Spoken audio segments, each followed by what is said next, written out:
Welcome to the Living Wholehearted podcast, where we're helping leaders live with integrity. Whether you're a mom or a CEO, you're a leader, and how you lead matters.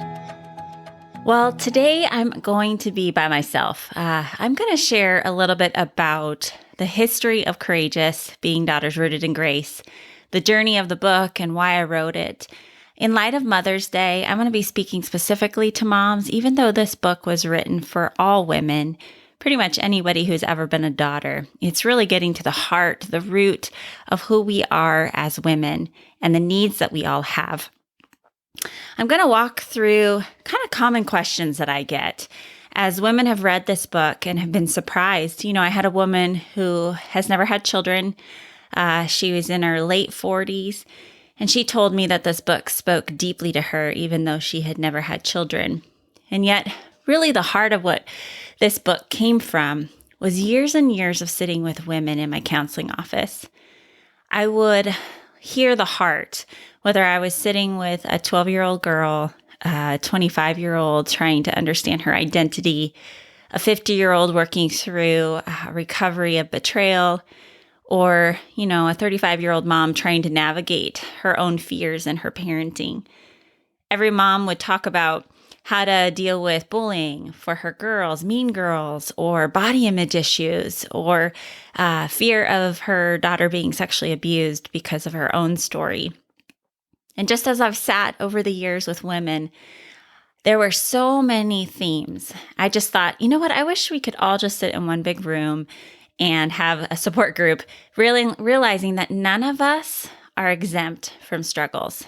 In fact, I felt myself saying over and over and over again, get off social media, because it was just killing women, especially in those early days as it was coming out. And even today, we're just so consumed by looking at other people's lives and not realizing that what we're posting is not necessarily the whole story.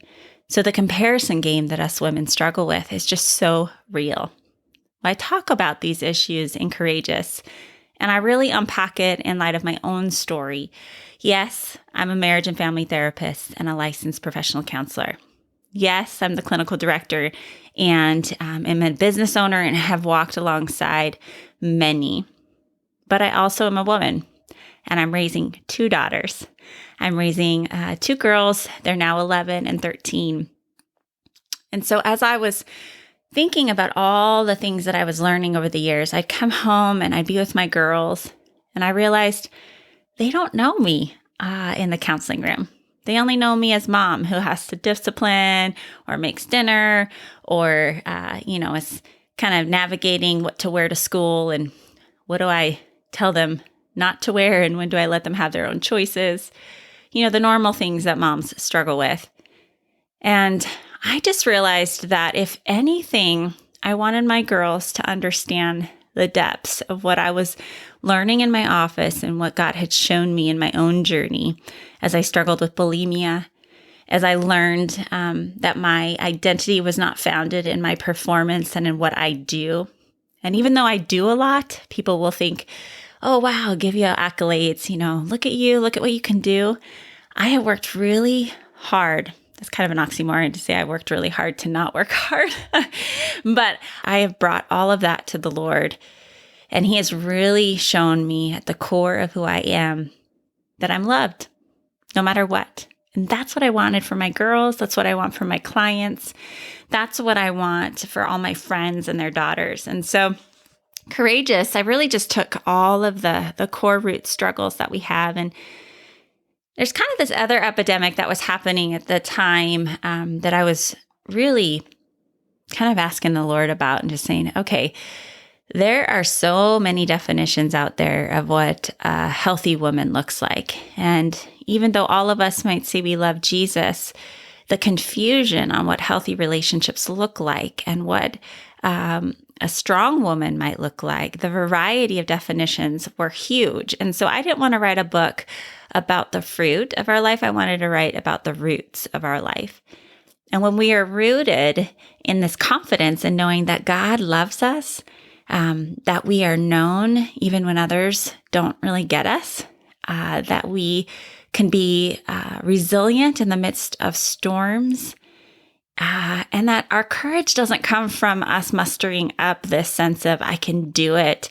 It comes from a sense of knowing that I'm not alone and that I've got the God of the universe who raised Jesus from the dead in me the moment that I accepted Jesus as my Lord and Savior. And if you aren't a Christian and you're listening to this, there's a lot about courageous that you'll resonate with, even if you aren't a follower of Jesus.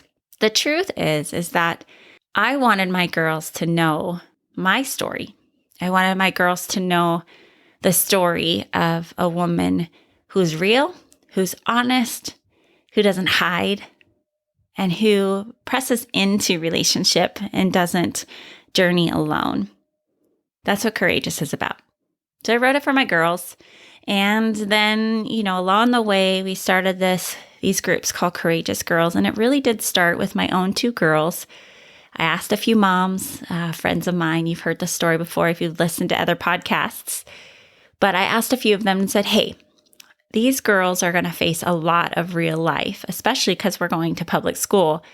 But even in private school and homeschool, my clients over the years, regardless of the schooling choices, have faced a lot of real life. It's just hard to be a girl today. And so I said, you know what? I want my girls to know how God's word touches the real parts of their story. And we're going to talk about it before they know that they need to talk about it. And all these moms said yes. So we started meeting once a month and going through lessons, talking about body image issues and changes in our bodies. I mean, I've heard so many women wounded by the lack of conversations in their home, not knowing about sexuality, not understanding the changes in their body, the shame that they felt just by God's design because nobody had helped them understand what was happening. Also, because I've just worked with a lot of trauma, I understand too the vulnerability of girls that don't know the language, haven't learned to use their voice and to stand up for themselves. So those were things that I wanted to integrate in this journey with other moms and our daughters. And so we started in second grade with my oldest. She's now in seventh grade. But over the years, we would just meet once a month and I would have every mom lead a lesson. And what was fun about that is my girls and their girls got to see all the different varieties of leadership. It's another misnomer about us women is we think there's only one kind of godly Christian woman. And the gift of being in my role as a counselor is I've seen a vast variety of God's design, and I am blown away by his creativity.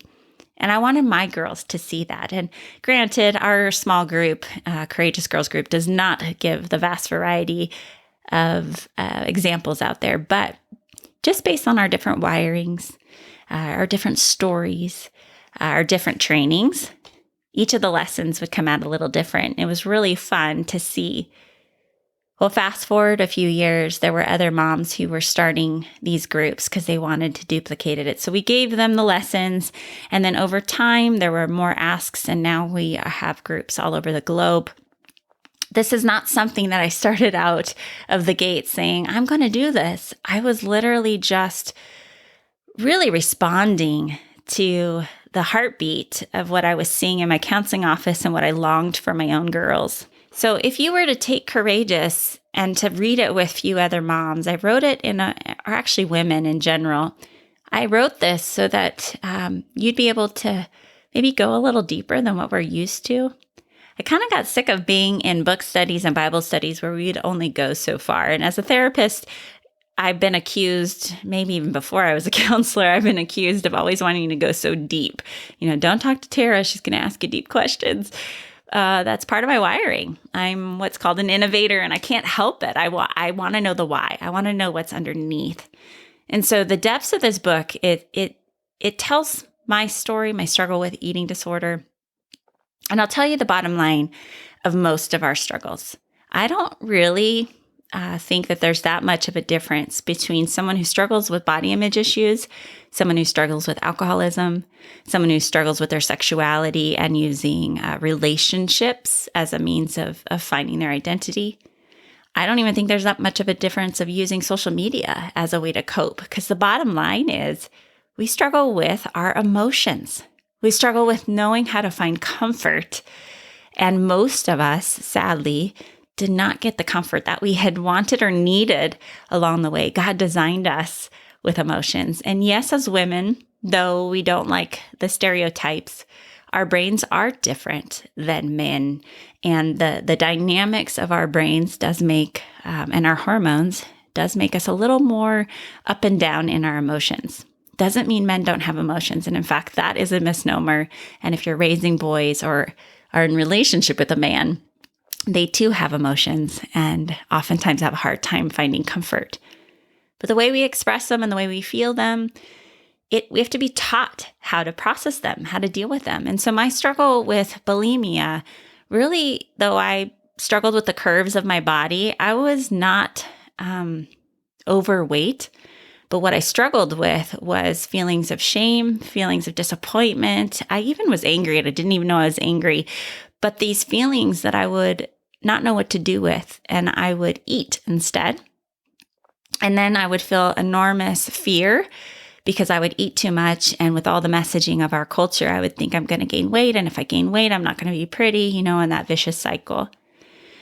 And so then I would purge, and I would purge through exercise or in throwing up. And bottom line is that though a lot of eating disorders are deeply connected to some sort of abuse, and we disconnect from our bodies, we don't like to see our bodies as part of ourself. We kind of separate ourselves.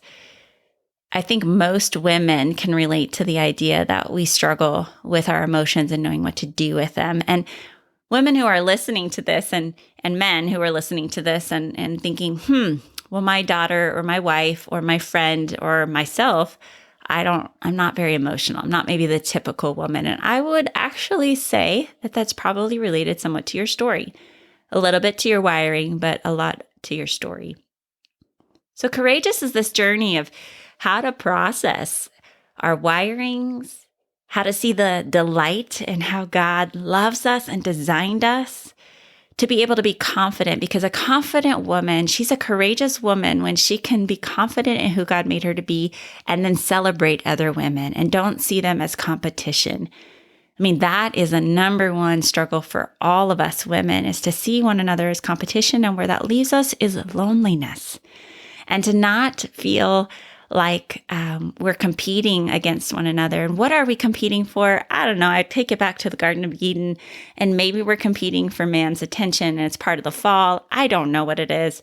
But at the bottom of it all, there's no need to compete. In fact, we need each other. And these courageous girls groups, though hard as they are to do relationship well with other women, they're modeling to our daughters how to do relationship well with other women, other girls, and how to work through conflict. It's another struggle that I've seen over the years, is women not knowing how to do conflict well. And so I touch on that in the book.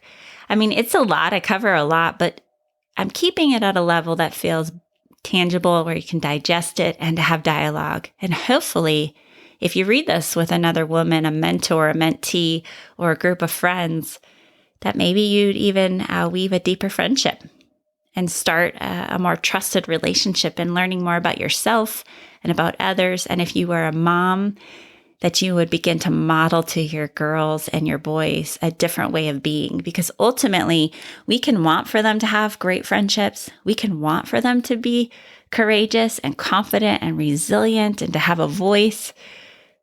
But the truth is that the greatest way that they will become that is when they see us doing the same thing, being the same way, living the same truths out in our stories. So chapter 1, I talk about how she walks with confidence. And in chapter 2, I talk about she embraces holy crap, because the truth is that life is hard. And I kind of got sick along the way of this theology that I hear, as if you love God, then hard things won't happen, or you'll know how to navigate through those hard things. And to be honest, I mean, maybe I have a front row seat as a counselor, but I have known some of the most amazing, godly, Christ-like people who've had some of the most horrific stories.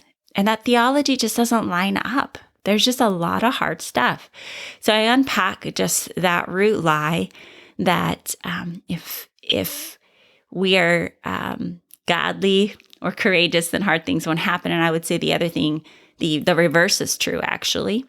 is that we embrace our holy crap. We see the junk in our life, both the things we've done to ourselves and to others and the uncontrollable things that have happened to us. And we see that as manure that could be used to grow the fruit in our life. Chapter 3 is a cheesy saying that I have said for years, and I just titled that chapter because it covers our emotions, and it's a courageous woman. She feels it to heal it. And it's a helpful mantra that's helped me to not avoid my emotions, since that's been a core issue for me, and obviously in the counseling room helping others. She tunes into the voice of grace is chapter 4, and it sounds hokey and pokey to talk about, listening to God or hearing his voice. And I totally get that there's been a lot of spiritual abuse, a lot. Those that are in the church, out of the church, and those that are trying. I've experienced it myself, and I love, love, love God's church. I am the big church with a capital C, and we have a lot of variety of ways that we celebrate or we worship and we do our liturgy on Sundays. But the truth is that the gospel is one of grace. And it says you don't earn God's love. You don't earn it. And so I wanted my daughters to learn how to discern the gospel that says you don't earn it. And in fact, you get the DNA of Jesus, of the God of the universe, the moment you trust him. And you don't have to keep striving. And the voice of shame, the voice of performance-based faith that continues to be perpetuated today, just trying to streamline through that. And so I'm helping women to really try to discern, maybe develop some habits that help discern. But what does the voice of grace really say? And how do we pass that on to those that we're mentoring and loving? Chapter 5 talks about that she knows who she is in community. This comes from just years and years of hearing people talk about how they need to go find themselves, and I just got to get a backpack and travel through Europe, and I'm going to go discover myself. And the truth is we weren't designed to find ourselves all alone. We discover who we are in our relationships as people affirm us, as they tell us. I did not know that I could write a book until many people over time, many, many years kept saying, you should write, you should write, you should write. And eventually I heard that it was time for me to write. The same was being a counselor or of knowing that I had any wisdom. I didn't know I had wisdom for years, but it's the people in my life who continue to affirm that in me. And I think we need to really speak that into our kids. They need us, and we need other people in our journeys along the way, other friendships that continue to remind us of who we are when we're facing a lot of the lies and the mental games that we play with ourselves. Chapter 6 talks about how she makes and keeps friends. And though I'm a very outgoing, extroverted type of person, I can make friends like that. But to actually let them into the deeper layers of who I am, I've struggled. And I've seen that with so many women, many leaders in the church, actually. So I unpack conflict resolution and boundaries, and when do we draw the line with those that are doing harm again and again, and when do we show grace? That can get really confusing for us women, and often I think we're teaching women and our daughters to be codependent. The definition basic for that is, I'm only okay if you're okay. And somehow that is rewarded in the church, and I am just really passionate about helping us to understand that to love someone well, it doesn't always mean that I'm going to make you feel good. Let me say that again. To love someone well does not always mean that I'm going to make you feel good or make you happy. Or when I have to love you well, it might not make me feel good either. And so some of those ways that we teach in the church, or we just maybe tell our kids some of these trite sayings, we need to stop and really think, is that really the message I'm trying to pass on to my daughter or to my son?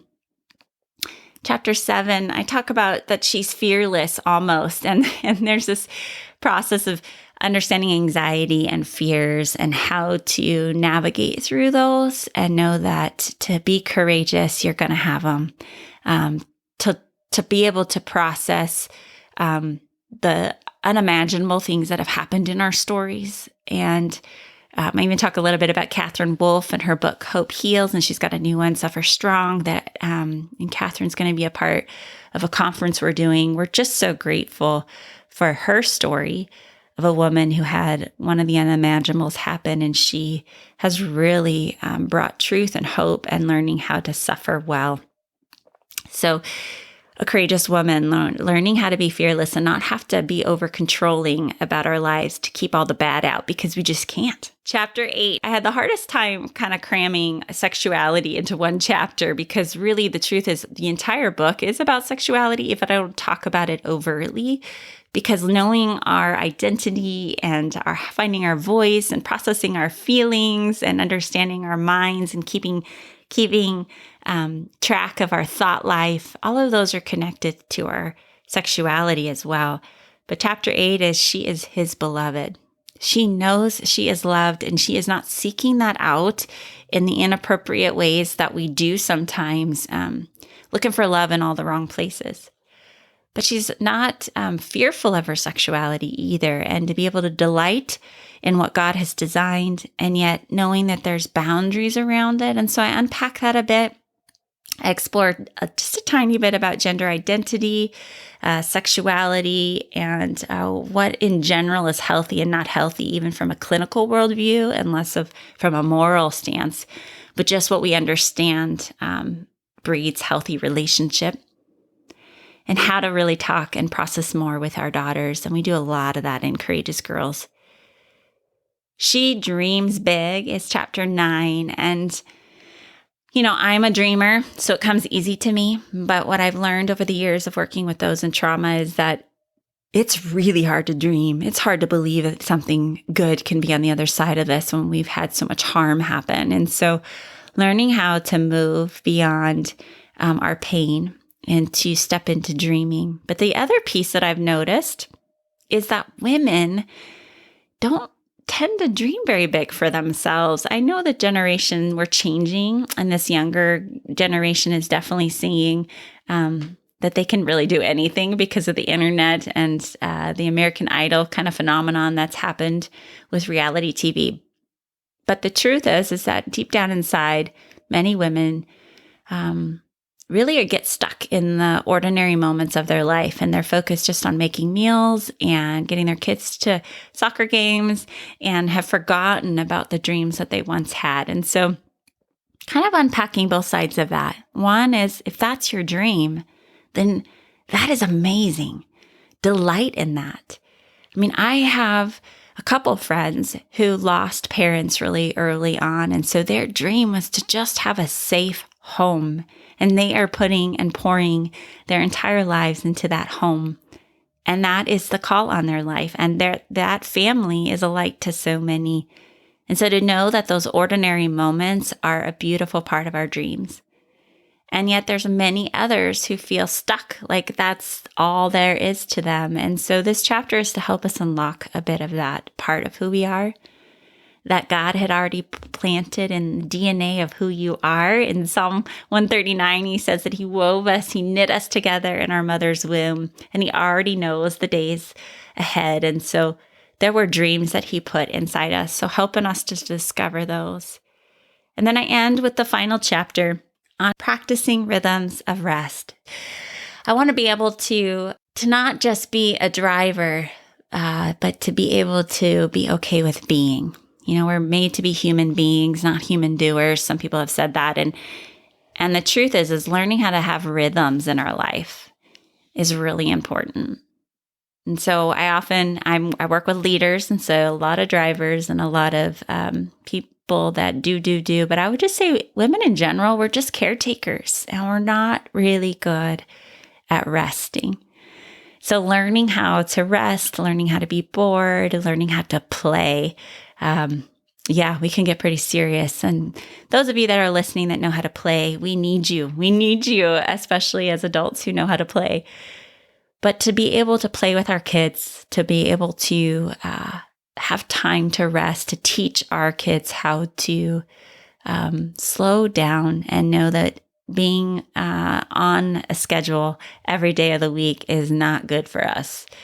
We talk a little bit about the digital world there in that chapter and just what is good for our brains and what's not good for our brains. But the truth is that Courageous covers a broad wealth of things that we struggle with as women. And I think at the end of the book, you'll feel normal. You might have some tools. Actually, I provide a lot of practical tools, bringing in my clinical hat. But my hope and prayer at the core is that you will know less about up in your head, but in the gut and core of who you are, that you are loved, and that maybe you would even go deeper with a few in your own community. So this season is a really good season to grab this book. In fact, we have a couple deals going on. You can go to the Courageous Girls, mycourageousgirls.com website, and we're giving away a free book for every 5 that you buy. Or christianbook.com is actually featuring Courageous, Being Daughters Rooted in Grace. And in the month of May, from May 4th to May 25th, you can get 40% off of one of their discounted prices of Courageous, Being Daughters Rooted in Grace. And if you use the code Courageous, then you'll be able to get that discount. We'll include some of that info in the bio here, but it's a good time to get this book and to grow in our resiliency and to be able to recognize that our courage is not from us or from what others say about us. It is because we are God's children. He never leaves us or forsakes us. He has the plan, and He knows the plan, and He has numbered our days. And there is a sense of confidence to be able to step out into the call that He has for us individually. My life is different than your life, and you're called to live your life. There is no other you, and there's no other me. And so when we can recognize who the me is and the you, we need a community to help us do that. And to be able to heal from our stories, because those that are beneath our wake of leadership, our children, our mentees, they're watching us. And they're watching how we comment about our bodies. They're watching what we focus on, how we talk to ourselves out loud. The voice of hope and grace is one that is needed desperately in these times. And we are confused as girls. We got a lot of messages coming our way. And I'm not saying I have the corner of the market, but I will say that I have heard a lot of the voices from different corners of the market. And at the bottom of it all, we've got a lot of similarities. So my hope is that this book will not only bless you, but it will remind you that you're not alone. You're not alone in this journey, and that you have been given a life worth living. And there is something pretty profound about who you are, your story, and what God's fingerprints, what He has for you and the community that He's placed you. And then for those that want to take it further, if they've got kiddos, girls in their life, they can do Courageous Girls as well. And that is a free curriculum online that we do with our daughters that takes these principles and really stretches it out over the years of their lives. And we're able to do more deeper discipleship. Well, it's been an honor to be able to talk about Courageous. I get interviewed all the time about it, but I haven't been able to just kind of word vomit, basically, all of the things that have been in my heart. And eventually, my hope is that my girls will be able to tell their story someday. We're going to be doing an interview with them here soon, and they've been so excited to be able to talk about their little journey at 11 and 13, and I look forward to seeing who they are as women someday. Thank you so much, and I hope you get your copy. And if you already have one, maybe you bless somebody else with it today. Thank you for joining us in being a leader committed to shrinking the integrity gap between the values we espouse and the values we actually live out in practice.